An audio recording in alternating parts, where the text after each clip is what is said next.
நெல்லை மாவட்டம் Palayamkottai NGO colony அருகில் உள்ள நெடுஞ்சாலைத்துறை அரசு ஒப்பந்ததாரர் RS முருகன் அலுவலகத்தில் வருமான வரித்துறையினர் இரண்டாவது நாளாக சோதனை மேற்கொண்டு வருகின்றனர். கூடுதல் விவரங்களோடு இணைகிறார் செய்தியாளர் ராஜா. வணக்கம் ராஜா, விவரங்கள்.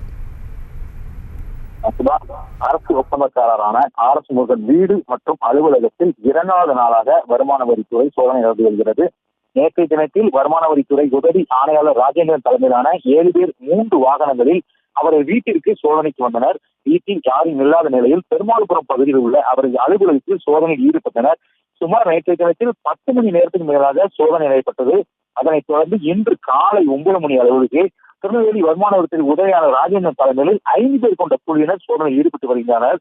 முக்கிய அரசியல் கட்சி வேட்பாளர்களுக்கு தேர்தல் செலவிற்காக பணம் அளிக்க உள்ளதாக வந்த தகவலின் அடிப்படையில் சோதனை நடைபெற்று வருவதாக கூறப்படுகிறது.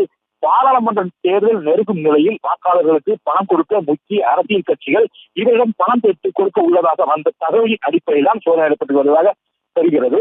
அதிகாரிகள் RS முருகன் அலுவலகத்தில் முக்கிய ஆவணங்களை கைப்பற்றியதாகவும் நேற்றைய தினத்தை கைப்பற்றதாகவும் தெரிகிறது. பணம் எதுவும் கைப்பற்றப்படவில்லை எனவும் அந்த தகவல் இருக்கிறது. தொடர்ந்து இன்றைய காலை பொறுத்த வரைக்கும் 2 மணி நேரமாக இந்த 2வது நாளாக சோதனையானது நடைபெற்று கூறுகிறது. விவரங்களுக்கு நன்றி ராஜா. செய்திகளை உடனுக்குடனும் துல்லியமாகவும் தெரிந்து கொள்ள சப்ஸ்கிரைப் பண்ணுங்க.